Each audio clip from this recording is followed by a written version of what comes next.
전에 나온 엄마입니다. 안녕하세요. 저는 저희 집사람이 울산 안드레에서 4년 정도 신천지 다니다가 작년, 저 1년 전에 회심하고 나온 집사 남편입니다. 그때 당시 기분은 뭐 그냥 어른들이 이야기하는 하늘이 무너지는 느낌? 뭐 그리고 너무 큰 자괴감 같은 게 드는 거죠. 제가 가정생활에 우리 가정을 이 정도로밖에 제가 운영을 하지 못했나? 참담하다고 해야 되죠. 뭐 거의 매일 울다시피 했으니까요. 그때 당시는. 지금도 또 이제 근데 생각을 하니까 또 가끔 기분이 좀 묘해지는데 그때 그 생각이 나는데 그 전에 제가 뭔가 의심했던 게 뭐냐면은 저희 애 가방 속에서 이상한 메모지가 나왔어요. 근데 그 단어가 교회에서 쓰는 그런 A4지 그런 용어가 아니라 느낌이 이거는 이단 같은 느낌이 들어서 그때 기말고사 중간 기말고사 기간이어서 나중에 지금 물어보면 혹시나 시험에 지장이 있을까봐 나중에 시험 끝나서 물어봐야지 하고 그걸 다 숨겨놨다가 잠시 그걸 잊어버렸어요. 잊어버렸는데 그때 7월 달에 제 친구가 오늘 갑자기 사라진 거예요. 근데 그 친구가 갈 때 친정 엄마가 아파서 병간호를 하러 간다고 했는데 교회가 난리가 난 거예요. 애 실종 신고가 나고 신천지 가서 물어봤겠죠. 이런 상황인데 내가 어떻게 해야 되냐고 물어보니까 저한테 이제 그때서 본인이 신천지라고 얘기를 하더라고요. 본인이 신천지라고 얘기했을 때는 정말 옆에 계신 분과 똑같이 하늘이 무너지는 기분 들면서 왜 나한테 이런 시련이 왔을까? 내 일이 아니라고 생각을 했었는데 그게 정말 내 일로 내 자식 일로 왔을 때 늘 울었어요. 그냥 자식 앞에서도 울 수 없고 남편 앞에서도 잘 울 수가 없었어요. 그래서 없을 때 정말 많이 울었어요. 그러면서 아마 제가 견딜 수 있었던 거는 쟤를 꺼내와야 되겠다는 생각도 있었지만 먼저 나왔던 친구가 정말 많이 도와줬어요. 쟤를 그냥 거기 다니게 냅둘까도 생각을 했어요. 내가 쟤를 어떻게 할 수가 없으니까 많은 대화를 했어도 마음이 움직이지 않더라고요. 정말 많이 싸우고. 그래서 지가 저렇게 원한다는데 근데 제가 교회를 다녔어도 신천지라는 단어는 알았지만 그 신천지가 저런 신천지는 몰랐어요. 제가 정말 피해자 가족이 되고부터 그 신천지가 정말 저렇게 이상한 사이비 이단이구나. 우리가 아는 그냥 기독교 신자들이 아는 신천지는 그냥 이단 신천지지. 그 새 안에 어떻게 돌아가는지, 어떻게 애들을 포섭을 하는지, 어떻게 애들을 관리하는지를 모르는 상태였는데 제가 이제 그 중간에 이제 애를 상담 오기까지 준비하면서 그걸 이제 알게 된 거였죠. 근데 하여튼 처음에는 정말 어떻게 하루 24시간 울었던 것 같아요. 그러니까 처음에 한 1년 정도는 감췄던 것 같아요. 근데 이제 그때부터 이제 집사람하고 계속 전쟁이 됐던 거죠. 어떻게 보면. 그러니까 대화가 안 되니까. 뭐 저는 이제 교회를 안 다녔지만 제가 성경적으로 뭐라고 해줄 수도 없고 분명히 거기는 아닌데 자기는 맞다고 무조건 이제 거의 토요일 빼고는 다 갔거든요. 그날 따라서 좀 빨리 왔어요, 집에. 그래갖고 작은 애한테 저희가 들켰어요. 이렇게 집에서 싸우고 있는 거를. 근데 이제 작은 애도 좀 놀란 거죠. 부모님이 한 번도 그렇게 싸워본 적이 없는 것 같은데 그래서 이제 작은 애가 큰 애한테 이제 군대에 있는 형한테 연락을 해서 이제 큰 애가 이제 이거 알게 된 거죠. 그러면서 저희가 이제 온 집안이 이제 다 알게 된 거죠. 그래서 그때부터는 그래도 조금은 좀 나았던 게 그러니까 저는 제 나름대로 제 자식들이 어리다고 생각을 했는데 의외로 이제 아들들이 되게 많이 현명한 것 같더라고요. 이제 그때부터 이제 이단에 대해서도 알아보고 신천지에 대해서도 알아보고 뭐 이렇게 하면서 세 명이서 이제 저도 이제 터널 때가 있으니까 혼자만 끙끙 앓고 있다가 그러니까 애들한테 얘기를 하기 시작하니까 마음도 편하고 또 집사람하고 싸울 일이 있으면 또 애들한테 이야기하고 또 애들이 저를 많이 다독거리기도 하고 그러면서 이제 조금 방향을 잡아가기 시작한 거죠. 상담에 대해서도 저희는 그 전까지는 뭐 상담소가 있다는 것 자체도 저는 몰랐었거든요. 처음에는 그냥 무조건 싸우기만 했으니까. 그러면서 조금 더 많이 터놓을 수가 있으니까 조금 마음이 좀 편해졌어요. 그때부터는. 권 실장님 소개하죠. 근데 저는 보통 그렇게 얘기해요. 일단 아까 말씀드린 것처럼 이 일이 어떤 특정이나 잘못이거나 가정의 문제로 인해서만 생기지는 않거든요. 그러니까 언제든지 누구에게든지 생길 수 있는 일이라고 하는 걸 우리가 분명히 기억해야 될 것 같아요. 그렇지 않고 나에게 왜 이런 일이 생기지라고 고민하면 계속적인 자책감만 연속해서 이루어지거든요. 근데 보면은 뭐 우리 이혼 공동체도 그렇지만 유사한 피해를 겪은 분들이 많잖아요. 그냥 누구에게든지 일어나는 일이다라고 생각해서 오히려 보면은 그것을 감추고 부끄러워하기보다는 아는 지인들이나 혹은 교회에서 목회자들이나 건강하게 노출하는 것이 그 예후가 굉장히 중요한 것 같아요. 더욱더 중요한 것은 이제 인터넷에는 올바른 정보도 있지만 잘못된 정보도 너무 많잖아요. 그러니까 오히려 무분별한 정보를 가지고 시행착오를 한번 잘못하게 되면 되돌이킬 수 없는 일들이 많이 일어나거든요. 공신력 있는 곳에 연락을 해서 전문적인 상담을 받는 게 가장 중요하다고 생각을 합니다. 이 코로나19 사태 이후에 제가 이제 한 평소보다 5배 정도 전화를 많이 받는데요. 한 80에서 100통을 받아요. 근데 이제 이 사태 때문에 자기 사랑하는 가족이 이단 신천지에 빠진 걸 알게 된 거죠. 근데 그러다 보니까 당연히 이제 가족이 빠지다 보니까 가족을 대할 때 이성적이기보다는 감정적이거든요. 바로 앉혀놓고 신천지냐, 왜 그런 곳에 갔냐 이렇게 따지듯이 뭐 밀어붙이는 거죠. 그러니까 더 이제 사태가 악화되는 거죠. 그래서 가장 좋은 방법은 일단 가족 중에 신천지가 확인됐으면 그때부터 조금 힘든 얘기지만 감정을 좀 내려놓고 신천지가 어떤 곳인지 지금부터 공부를 해야죠. 차분히. 그리고 전문 상담소에 도움을 요청하셔야 되고 신천지 빠져있는 가족한테 절대로 오픈하면 안 된다는 거. 너가 신천지지? 이렇게 말하면 뭐 자녀들은 가출을 하고 또 가정이 그리고 뭐 더 어그러지고 힘든 싸움을 하게 되니까 일단은 조금 지혜롭게 오픈하지 말고 전문 상담소 가서 좀 전문적인 분들을 통해 도움을 받아서 준비를 해야 됩니다. 어떻게 하면 이제 건져낼 수 있는지를 차근차근 준비하셔야죠.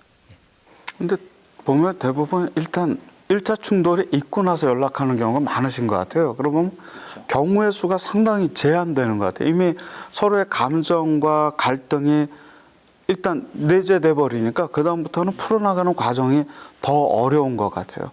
그 점에서는 굉장히 중요한 말씀 같아요. 저희 같은 경우는 이제 처갓집이죠. 저한테는. 그러니까 애들 애갓집에 뭐 외할머니, 집사람, 처제 둘이 뭐 이렇게 이제 한 사람이 감으로 해서 다 이제 어떻게 보면 그쪽에서는 이제 형제가 끈끈하다고 이 얘기를 하더라고요. 다 한 사람이 감으로 해서 다 딸려갔으니까. 그러니까 처음에 어떻게 손을 대야 될지를 잘 모르겠더라고요. 이거를 주위에 탈퇴하신 분들 이런 얘기들을 제가 많이 들었어요. 항상 큰애가 이제 저한테 했던 이야기가 싸우지 마라. 싸우면 일이 자꾸 더 커지고 엄마 아빠 사이만 멀어지니까 싸우지 말고 아빠 자꾸 실패한 사람들의 얘기를 듣지 마라. 상담소에 가고 그 피해자들을 만나면 항상 그 사람들은 그 가족들을 회심시킨 사람들이 많으니까 그런 이야기를 많이 들어라. 그래서 그런 사람들이 쉽게 말하면 기운을 많이 받아야지 자꾸 제 입장에서는 제가 알던 옛날에 제 집사람이 아니니까 맨날 하는 이야기가 저래가지고 너가 엄마는 못 돌아온다. 매일 저희 입에서 나올 수 있는 이야기는 이제 그런 것 뿐이니까 예, 큰애가 다니면서 그런 거를 많이 준비를 해서 저희가 제대하고 거의 한 1년 넘게는 저희는 준비했던 것 같아요. 제가 알고 한 10개월 정도 있다가 상담을 들어가서 성공을 했거든요. 그 마지막 좀 상담 좀 일찍 할 수도 있었지만은 그러니까 4학년 마지막 학기가 남았어요. 그래서 졸업을 시키고 내가 상담을 가야 되겠다는 생각을 했고요. 휴학기를 쓰자 그러면은 제가 눈치를 채고 혹시나 가출을 하지 않을까. 신대모 모임도 가서 따로 준비도 하고 가족 상담도 하고 그러니까 늘 몰래. 그래서 상담할 때 딱 준비 시간 그 타이밍도 애가 없을 때. 근데 그게 애 눈치 못 채게 상담을 준비한다는 게 굉장히 사실 힘든 거거든요. 그리고 또 뭐냐면은 제가 또 힘들었던 게 기독교인이잖아요. 근데 제가 딸이 신천지인 걸 알고부터는 제가 십자가를 똑바로 볼 수가 없더라고요. 그리고 한동안 교회를 못 갔어요. 못 가고 있다가 내가 상담을 해야 되겠다 하는 그 순간부터 다시 교회를 가기 시작했거든요. 그리고 늘 울면서 기도하고 정말 힘들었던 거. 내 애가 신천지라는 걸 남들한테 알리는 게 정말 두려웠어요. 사실은 그때요.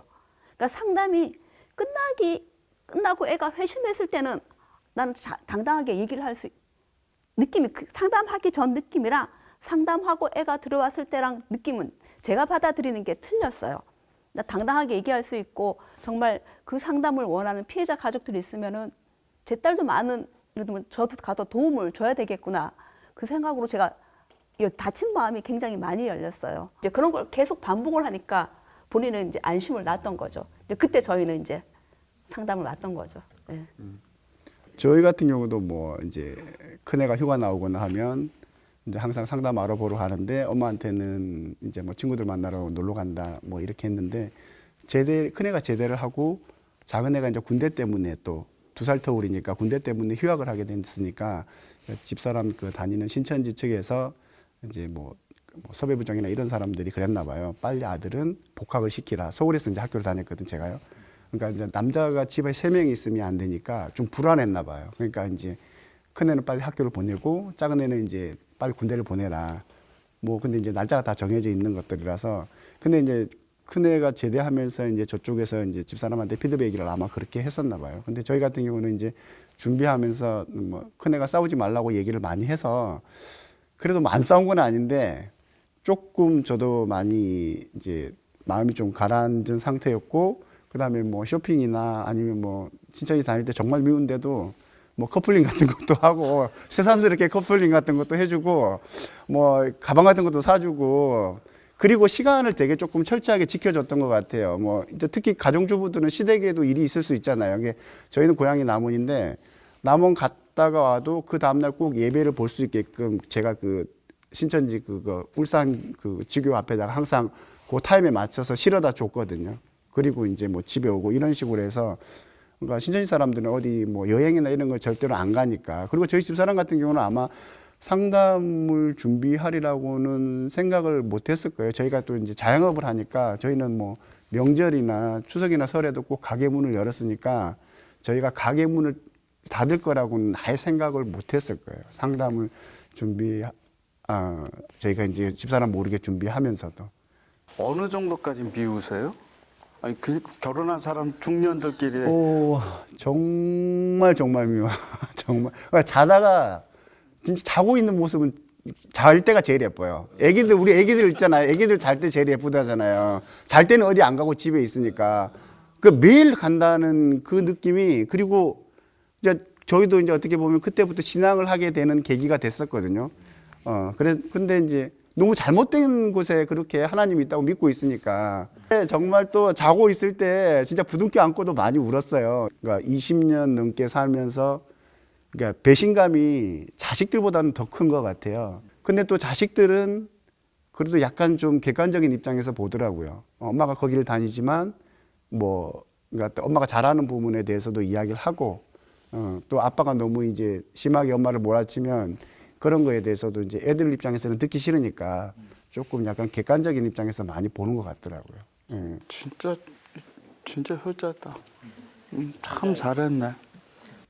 처음에 상담을 준비하면서는 막 기도를 열심히 하더라고요. 아주 기도를 총회장님까지 막 들먹이면서 기도를 열심히 하더라고요. 그래서 이제 애들하고 저렇게 하는데 어떤 상담사가 올지 모르지만 가망이 없다. 뭐 이렇게도 생각을 했었고 그다음에 막 계시록 엄청 열심히 쓰기도 하고요. 그러면서 이제 상담 받기 싫다고 뭐 화장품 깨가지고 손에 막 이렇게 할 정도로 그렇게도 했었거든요. 근데 상담 처음에 이게 약간 한 번 받았을 때는 뭔가 좀 잘못된 걸 찝어주면 약간 조금 기분이 나쁜 것 같아요. 자기가 알고 있는 거하고 다르니까. 근데 뭐 그거 하나 틀린다고 해서 뭐 전체가 다 틀리는 게 아니니까요. 그래서 뭐 이제 상담이 처음에 뭐 한 부분 이렇게 가면서 이제 본인이 생각하고 있는 부분들에 대해서 예를 들어서 뭐 세례요한이나 뭐 비유풀이나 뭐 계시록이나 실상이나 이런 걸 해가면서 이제 잘못됐다는 걸 인지하니까 처음에 이제 성경도 안 보고 기도도 안 하더라고요. 갑자기. 예, 그래서 아 이게 조금 변화가 오는가 보다 이렇게 생각이 저희는 들었었어요. 처음에는. 처음 상담을 했을 때는 아무런 반응이 없었어요. 정말 제가 들어도 초등학생이 들어도 아 저건 아니다라고 하는 내용으로 상담을 했는데 저희 딸이 가서 물어보고 오겠다고 얘기하더라고요. 신천지에 가서 강사님한테. 정말 기가 막히지 않나요? 초등학생이 들어도 다 알아들을 그런 내용을 가지고 하는데 성경책은 제가 다 가지고 들어갔는데 성경책을 정말 많이 보더라고요. 근데 너무나 딱 펴서 딱 보고 딱 펴서 딱 보고 그리고 딱 적고 그다음 저 잘 때 또 성경책 보고 그래서 제가 저렇게 성경을 많이 보는 애였나 저렇게 믿음이 강한 애였나 할 정도로 근데 상담은 그렇게 집중해서 안 듣는 건데 알면서 안 듣는 것 같았어요 사실은. 기도는 화장실에서 하죠. 화장실에서요? 보이는 데서 안 하는. 저희 집사람은 보이는 데서 막 하고 저희한테 이제 계시록을 막 강의를 했어요. 그 안에 이제 상담 그 자기가 알고 있는 계시록에 대해서 막 강의도 하고 저희는 다 들어줬어요. 근데 그거를 아주 좋은 방법이에요. 예. 그 신천지인들이 가장 하고 싶어하는 게 가족들에게 신천지 교리를 가르칠 수 있는 기회가 오면 얼마나 그 소원했던 바잖아요. 그러니까 저희가 상담을 하도 안 받는 분이 계시면 신천지 분한테 가족도 앉혀놓고 신천지 복음방 하라고 저희가 추천하죠. 기간은 한 2주 정도 돼서 예, 저희는 이제 집사람이 아 이게 정말 잘못됐구나 이걸 느끼더라고요. 그래서 이제 그러니까 느낀 건 횟수로 한 4년 다니면서 와 이렇게 금방 회심이 되는데 상담소에서의 그 교리나 이런 거는 확 깨졌는데 그리고 그 뒤로 저희가 이제 계속 상담소도 다니면서 후속 교육을 계속 하기는 했는데 아직 본인이 뭔가 조금 본인의 마음 정리하는 게 조금 시간이 걸렸던 것 같아요. 한 3개월, 4개월 정도는. 너무 감사하죠. 완전히 이거는 집사람이 그러니까 새로 태어난 것 같은 느낌이고 진짜 신천지에 빠진 가족들의 뭐 이렇게 젊은 친구도 마찬가지겠지만 집사람의 표정이나 신천지 다닐 때 표정이 그러니까 주위에 신천지 안 다니고 집사람이 다니지를 모르는 사람이 집사람을 얼굴을 봐도 너무 어두운 거예요. 원래 그런 사람이 아닌데 제가 봐도 그렇고 근데 이제 상담이 다 이루어지고 그 원래 제가 알던 집사람의 그런 모습이 나오니까 얼굴도 더 색이 더 밝아진 것 같아요. 꼭 전에는 꼭 화장을 어둡게 했다면 지금은 약간 밝게 화장을 한 그런 느낌이 들더라고요.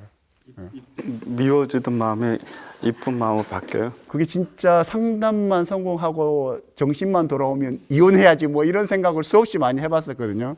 과감하게 버린다 막 이런 생각도 많이 해봤었는데 그런 생각이 전혀 안 들더라고요. 너무 고맙더라고요. 부산에 왔을 때 한번 저랑 같이 커피숍에 갔는데 정말 제가 딱 보기에도 그걸 전도를 하고 있더라고요. 그래서 대놓고 얘기는 못 하잖아요. 문자로 옆에 봐라 전도하는 거 아니니? 하니까 맞다는 거예요. 결국 오면서 가서 이 앞에 신천지니까 조심하라고 확인하고 잘 인터넷 검색해서 확인해 오라고 나온 적이 있거든요. 근데 사실은 저는 어른이잖아요. 무서웠어요. 딸하고 둘이 같이 있었는데도 얘기는 제 딸이 다 하지만 저는 옆에서 가만히 서 있었지만 정말 무서웠어요. 그래서 얼른 나와서 지하철 타고 상담소 간 적이 있거든요. 뭐 100명을 얘기해서 한 명이라도 신천지라는 걸 알고 가지 않으면은 그게 사실은 제 딸이 하는 행동에 고마운 거잖아요. 그래서 저도 두렵기도 하지만은 딱 끊어서 하지 말라고는 지금도 못 하고 있어요, 사실은. 아, 그냥 냅둘까라는 생각을 했었어요, 사실은요. 그게 모든 사람이 그 생각은 한 번씩은 저희도 했었으니까. 어쨌든 가정의 행복이나 가정의 평안함을 지키고 싶어하는 게 누구나 그 인지상정이니까. 그러니까 딸에 대한 미운 감정도 있고 그다음에 또 자식이니까 쟤를 데려와야 되겠다는 그 감정도 있고 늘 그 감정 두 개의 감정이 왔다 갔다 했어요. 냅두자. 아니다. 데려와야 된다. 늘 저하고의 싸움이 늘 있었어요. 신천지 섭외부에서 이제 찾으러 부녀부 한 7, 8명이 막 상담소 주변부터 막 아침부터 지키고 뭐 난리가 아니었죠. 뭐. 신천지 섭외분이 연락이 안 되면 당연히 집으로 가고 집에 없으면 당연히 갈 곳은 뻔하잖아요. 상담소밖에 없어요. 거기 가서 죽치고 있는 거예요, 아침부터. 처음에 이제 가족 간의 믿음이 많이 깨졌던 게 제일 큰 타격이었죠. 왜냐하면 제가 집사람을 못 믿고 집사람도 저를 못 믿고 또 저는 이제 애들까지도 이제 처음에는 믿을 수가 없었죠. 집사람이 신천지를 다니니까 애들도 분명히 신천지인일 수도 있다는 생각이 드니까 그러니까 또 근데 그 느낌이 애들도 똑같았어요. 큰애도 내가 이제 엄마가 신천지인인데 아빠가 신천지인이 아닐 리가 없다. 그리고 저는 이제 그 센터에서 공부할 때 원래 비밀로 하라고 했는데 제가 애들한테는 이야기했거든요. 아빠 요즘 성경 공부한다고.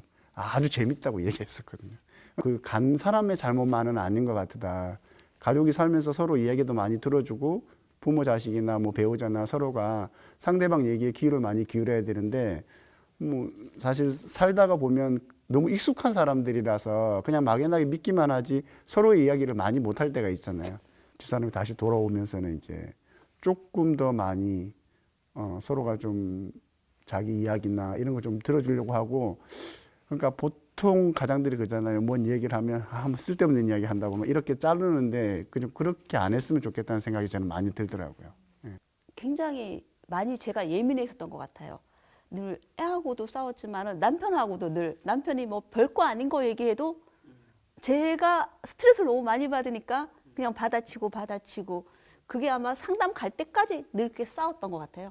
그리고 상담 끝나고 나서 애가 회심하고부터는 거의 예전으로 돌아가서 그 전까지는 거의 뭐 아무런 문제가 없는 가정이었기 때문에 근데 그걸로 돌아간 것 같아요. 근데 지금이 더 많이 돈독해진 것 같아요. 근데 가끔씩 정말 이렇게 애가 옆에 있잖아. 신천지를 안 가잖아요. 그것만은 너무 고마운 거예요. 아니 제가 신천지라고 내 옆에 있다니 이런 행복이 나한테 또 오다니. 정말 이렇게 지금 누군가를 만나면 저는 무조건 상담을 제일 많이 권유를 하는 편이거든요. 그리고 싸우지 말라고 얘기를 많이 해주고 이게 젊은 친구들도 그렇고 뭐 너무 이제 가정이라는 거에 대해서 이혼을 선택하는 사람들도 너무 많잖아요. 그래서 가정이 깨지는 집도 너무 많거든요. 그래서 될 수 있으면 그러니까 우리가 흔히 뭐 약은 약사에게 진료는 의사에게 이렇게 말하듯이 전문 상담소가 있으니까 이왕이면 저희가 이제 신대모나 뭐 이런 거 저희가 한 달에 한 번씩 꼭 이제 꾸준히 참여하는 편인데 그런데 가면 그러니까 정말 저희가 혼자 당했다고 생각할 때는 그러니까 대한민국의 피해자는 저밖에 없다는 생각들을 대부분 많이 하잖아요. 근데 가서 뭐 이런 분 저런 분 얘기를 듣다 보면 저보다 더 심한 분도 있고 또 뭐 저보다 그렇지 않은 분들도 있고 또 거기서는 상담을 통해서 회심한 분들이 너무나 많고 그러니까 그런 데 가서 이제 얘기를 듣다 보면 보통 보면은 한 번 갔다가 와서 실망하시는 분들도 또 간혹 있거든요. 너무 뜬금없는 얘기들을 많이 이제 듣다 보면 그래서 그런데 꾸준하게 최소한 뭐 저희 같은 경우도 뭐 한 1년 정도는 그렇게 다녔으니까 다니면서 자꾸 그런 성공하신 분들의 얘기를 내 스토리가 되게끔 만들어야지 그게 내 몸에 이게 안착이 돼야지 편안한 내 옷이 되는 거지 자꾸 남의 이야기를 한 사람의 얘기를 듣고 그 사람 옷을 자꾸 입으려 하면 안 맞거든요. 그러니까 여러 사람의 얘기를 많이 들어서 그게 상담에서 어떻게 했으면 어떻게 하면 상담을 정확하게 할 수 있을까 나한테 맞는 옷을 찾아가지고 설득해서 이제 상담을 받으라고 이렇게 얘기해주고 싶습니다. 그런 분들. 도움을 줄 수 있을 때 그 도움을 받으시길 전 원해요. 그리고 상담을 받는 길이 가장 회심을 할 수 있게 높은 확률이 상담이라고 저는 생각을 하거든요. 그러니까 열린 마음으로, 그러니까 의심을 하지 마시고 열린 마음으로 많은 사람들 도움을, 그러니까 똑같은 내가 이렇게 해서 성공을 했습니다 얘기했을 때 받아들여서 내 걸로 소화를 해야지만은 상담했을 때 본인도 성공을 할 수가 있거든요. 조금 오픈을 했으면 좋겠어요. 그러니까 도움을 주는 게 저 이 신대모 모임 가면 거의 다 신대모 피해자 가족들이잖아. 신천지 피해자 가족들이잖아. 그럼 거기 있는 사람들이 다 이야기가 틀려요. 근데 그 다 이 사람 한 사람 한 사람 이야기를 다 들어보시고 내 거로 소화해서 상담하면은 거의 뭐 다 돌아온다고 보죠. 두 분 통해 답이 거의 다 나왔는데요. 발견하셨으면 일단은 정말 그 가족을 사랑한다면 지혜롭게 입을 닫으셔야죠.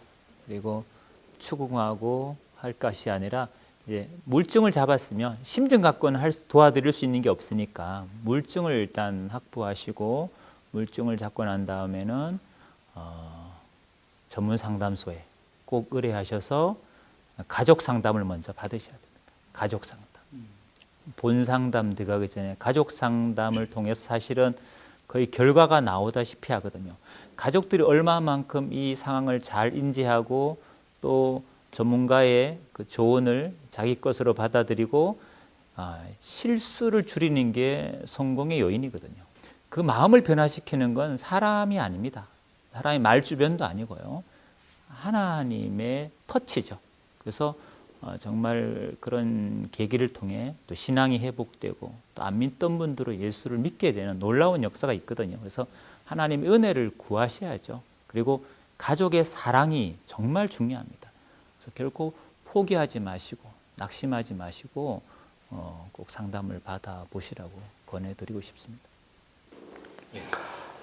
저는 만약 이런이 문제면은 가족이 답이라고 생각을 하거든요. 그러니까 가족 얘기를 많이 하는 편이에요. 왜냐면은 연인이나 친구나 지인들은 힘들면 손 놓거든요. 근데 사실 가족은 그 손 놓기가 힘들거든요. 시간이 어떻게 걸리더라도. 그렇기 때문에 이런 문제가 생기면 사실 가족이 제일 큰 힘을 가지고 있는 건 분명한 것 같아요.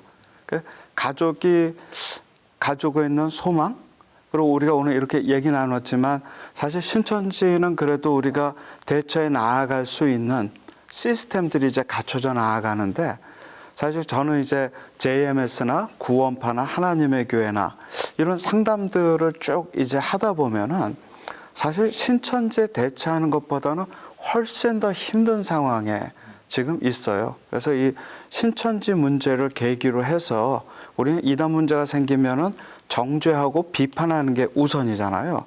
그러니까 서양을 보면은 정죄와 비판이 아니라 이제는 치유와 회복 과정으로 들어가는 상담이 주를 이루고 있거든요.